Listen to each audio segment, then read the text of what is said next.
हमारी संस्कृति, हमारे संस्कार सदा रहें हमारे साथ। सब्सक्राइब करें तिलक। अरे क्या दुल्हनों की तरह लजा रहे हो? बताओ ना, सांदीपनी के आश्रम में किस तरह तुम हमारी खीर पूरी चुरा कर खा जाते थे? बोलो बोलो। अब बचपन में तो ये सब चलता ही है। तुम भी तो माखन चुरा कर खा जाया करते थे। हाँ? भूल गए? वाह वाह वाह सुदामा जी वाह। अरे आपके इस उत्तर का तो जवाब नहीं, बिल्कुल ब्रह्मास्त्र की तरह था, अचूक। अच्छा तो ठीक है, तीनों रानियां मेहमान का पक्ष ले रही हैं। अरे सुदामा, तुम तो मेरे मित्र हो भाई, कम से कम तुम्हें तो मेरा साथ देना चाहिए। हाँ हाँ अवश्य अवश्य।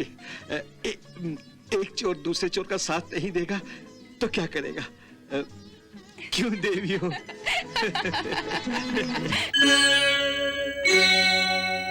अरे सुदामा जी को देखकर भला ये कौन कह सकता है कि सुदामा जी बचपन में ऐसी हरकतें करते होंगे? तुम्हें हमारा विश्वास नहीं होता ना, तो सुदामा से ही पूछ लो। क्यों सुदामा? अरे क्या दुल्हनों की तरह लजा रहे हो? बताओ ना, सांदीपनी के आश्रम में किस तरह तुम हमारी खीर पूरी चुरा कर खा जाते थे? बोलो बोलो। अब बचपन में तो ये सब चलता ही है। तुम भी तो माखन चुरा कर खा जाया करते थे। हाँ? भूल गए? वाह वाह वाह सुदामा जी वाह। अरे आपके इस उत्तर का तो जवाब नहीं, बिल्कुल ब्रह्मास्त्र की तरह था, अचूक। अच्छा तो ठीक है, तीनों रानियां मेहमान का पक्ष ले रही हैं। अरे सुदामा, तुम तो मेरे मित्र हो भाई, कम से कम तुम्हें तो मेरा साथ देना चाहिए। हाँ हाँ अवश्य अवश्य। एक चोर दूसरे चोर का साथ नहीं देगा तो क्या करेगा? क्यों देवी हो? कहो मित्र, क्या चुराना है?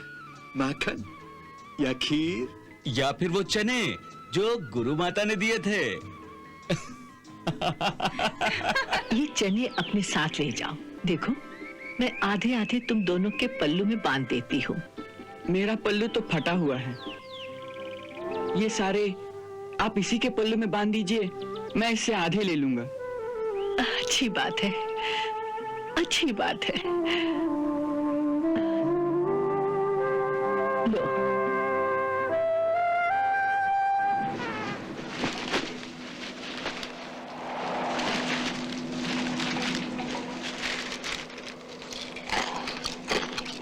अरे ये कटकट की आवाज कैसी आ रही है?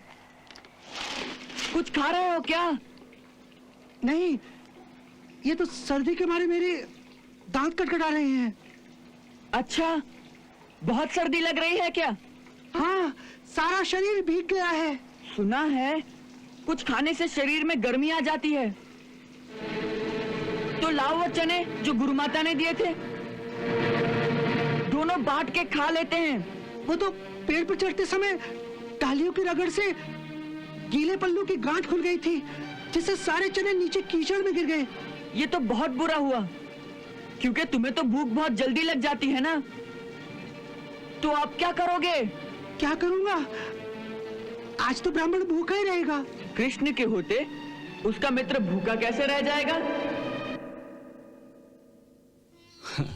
काश बचपन के वो दिन ही चुरा लाओ।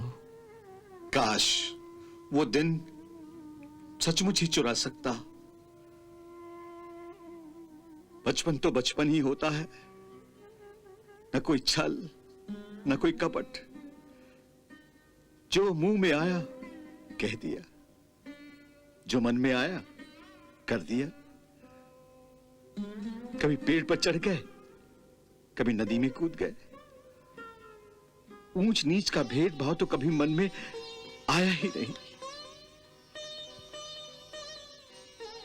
परंतु जब बड़े हो जाते हैं तो एक एक कदम सोच समझ कर रखना पड़ता है। बचपन का वो सारा भोलापन छिन जाता है। ऐसा क्यों होता है कृष्णा? हम बूढ़े होने तक बच्चे बनकर क्यों नहीं रह सकते? सुदामा, सृष्टि का नियम ही ऐसा है मित्र। न इस सृष्टि की गति थमती है, न किसी की आयु किसी क्षण थमती है। काल चक्र चलता रहता है, चलता रहता है, और समय बदलता है, और समय के साथ सब कुछ बदल जाता है। बच्चे जवान होते हैं और जवान बूढ़े हो जाते हैं। ये नियम अटल है। सृष्टि का ये नियम बड़ा ही कठोर नियम है। कठोर तो है, पर है बड़ा ही आवश्यक। बचपन में हम केवल अपने लिए ही जीते हैं, परंतु बड़े होकर बच्चों के लिए। और जानते हो, हम बड़े होकर अपना ये अमूल्य बचपन अपने बच्चों को अनायास ही दान कर देते हैं। बल्कि मनुष्य का सारा जीवन ही अपने संतान के नाम अर्पित होता है। बच्चों के लिए जीना, बच्चों के लिए मरना। माँ बाप अपनी संतान के लिए क्या क्या सहन नहीं करते। हाँ, मैं तो अपने बच्चों के लिए कुछ भी तो नहीं कर सका, इसीलिए तो मैं यहां आया हूं। सुदामा जी, हाँ? आप तो बचपन के विचारों में खो गए। बचपन का नहीं, बच्चों के बारे में ही सोच रहा था। घर से विदा हुए कई दिन हो गए, बेचारे वो मेरी प्रतीक्षा कर रहे होंगे। यहां आकर तो जैसे मैं उन्हें भूल ही गया हूं। अरे सुदामा, ये क्या? तुम अभी से उठकर कहां जाने लगे? अरे अभी तो रात की शुरुआत हुई है। घर और बच्चों की याद ने मन को व्याकुल कर दिया है। सवेरे जल्दी उठकर वृंदापुरी की यात्रा भी तो करनी है ना। ये क्या कह रहे हो सुदामा? अरे अभी तो जी भर कर तुमसे बातें भी नहीं हुई।